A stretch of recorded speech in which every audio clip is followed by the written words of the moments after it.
Dan selamat siang, saya dengan Julianus Gule mempresentasikan tentang konflik.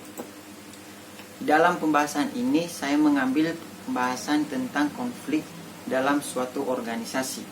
Pengertian konflik kerja adalah ketidaksesuaian, perselisihan, dan pertentangan antar dua orang atau dua kelompok dalam suatu organisasi atau perusahaan karena adanya hambatan atau perbedaan komunikasi, persepsi, status nilai, tujuan, dan sikap sehingga salah satu atau keduanya saling terganggu. Kedua, definisi konflik menurut para ahli. Menurut Tommy 2010, konflik kerja adalah pertentangan antar seseorang dengan orang. Kedua, menurut Wahyudi 2011 adalah perselisihan pertentangan antar dua orang atau dua kelompok. Selanjutnya, bukti-bukti bentuk-bentuk konflik kerja, yaitu konflik hierarki, yaitu terjadi pada tingkatan hierarki organisasi. Konflik fungsional, yaitu konflik yang terjadi dari bermacam-macam fungsi departemen dalam organisasi.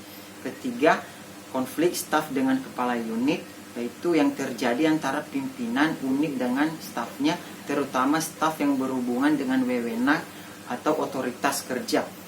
Keempat, konflik formal dan informal, yaitu yang terjadi yang berhubungan dengan norma yang berlaku di organisasi. Selanjutnya, jenis-jenis konflik kerja. Konflik kerja antar individu, yaitu dihadapi atau dialami oleh individu dengan dirinya sendiri karena adanya tekanan peran dan ekspektasi dari luar yang berbeda dengan keinginan atau harapannya. Kedua, konflik antar kelompok, yaitu yang bersifat kolektif antara satu kelompok dengan kelompok yang lain. Ketiga, antar individu, yaitu yang terjadi antar individu yang berada dalam satu kelompok atau antar individu yang berada kelompok yang berbeda. Ciri-ciri konflik kerja, yaitu terdapat perbedaan pendapat pertentangan antar individu atau kelompok. Kedua, terdapat perselisihan dalam mencapai tujuan yang disebabkan adanya perbedaan persepsi dalam menafsirkan program organisasi. Ketiga, terdapat pertentangan norma nilai-nilai individu maupun kelompok. Keempat, adanya sikap perilaku saling meniadakan menghalangi pihak untuk memperoleh kemenangan. Kelima, adanya perdebatan pertentangan sebagai akibat munculnya kreativitas, inisiatif, gagasan baru dalam mencapai tujuan organisasi. Baik, selanjutnya faktor-faktor penyebab konflik. 1. Ketergantungan tugas. Kedua, kekaburan batas-batas bidang kerja. Ketiga, persaingan terhadap sumber-sumber. 4. Masalah status. 5. Rintangan komunikasi. 6. Sifat-sifat individu. Selanjutnya, terdapat 7 dampak positif konflik dalam organisasi. Pertama, tingkat energi kelompok atau individu meningkat. Kohesi kelompok meningkat. Problem-problem terungkapkan, memberi motivasi, merangsek kelompok mempertahankan nilai, memotivasi individu, dan meningkatkan efektivitas organisasi. Kemudian,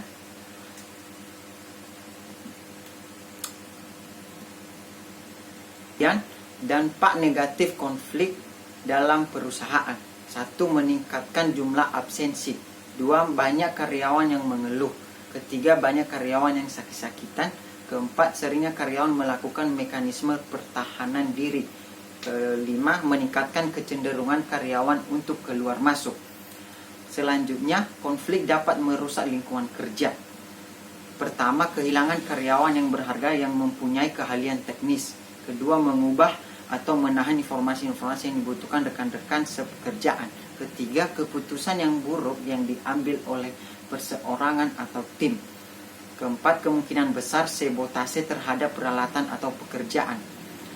Kelima, sabotase pada hubungan pribadi dan reputasi anggota tim melalui gosip dan kabar buruk. Keenam, menurunkan moral. Ketujuh, masalah yang bersangkutan paut dengan stres. Baik, selanjutnya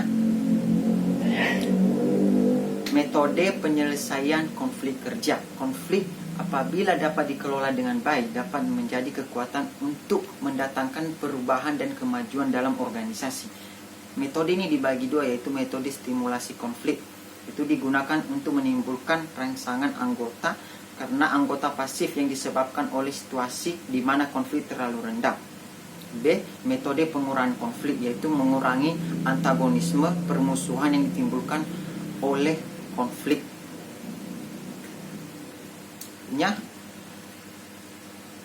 Tentang terdapat 3 metode penyelesaian konflik yang sering digunakan. Ke-1, dominasi atau penekanan, kompromi, dan pemecahan masalah integratif. Dominasi atau penekanan dapat dilakukan dengan beberapa cara, yaitu kekerasan, penenangan, penghindaran, atau aturan mayoritas. Selanjutnya, atau bagian kedua,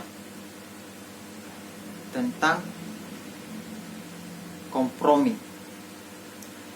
Kompromi, manajer mencoba menyelesaikan konflik melalui jalan tengah yang dapat diterima oleh pihak yang bertikai, seperti pemisahan, perwasitan, kembali ke peraturan-peraturan yang berlaku, dan pemecahan masalah integratif atau secara menyeluruh. Bagian ketiga yaitu integratif. Ada 2 metodenya, yaitu 1, konsensus, yaitu kedua pihak bertemu bersama dan mencari penyelesaian terbaik, bukan mencari kemenangan yang sepihak. Kedua, konfrontasi.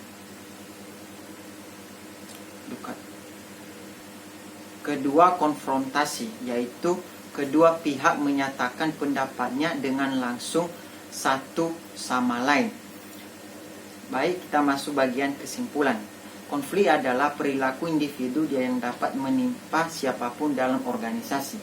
Penyebab konflik kerja antara lain beban kerja yang dirasakan terlalu besar, waktu kerja yang mendesak, kualitas pengawasan yang rendah, iklim kerja yang tidak sehat, atau otoritas kerja yang tidak memadai yang berhubungan dengan tanggung jawab, dan juga memiliki pengaruh yang baik atau positif, juga pengaruh buruk atau negatif. Dari keduanya merupakan perkara yang tidak bisa dihindari dalam dinamika dalam organisasi. Untuk menghadapi konflik, yaitu kita harus berpositif tinggi dan selalu terbuka pada setiap perubahan. Dengan demikian, sikap positif terhadap konflik dan persepsi baik tentang apa yang terjadi, sehingga timbullah keniscayaan dalam mengokohkan diri dan mematangkan organisasi.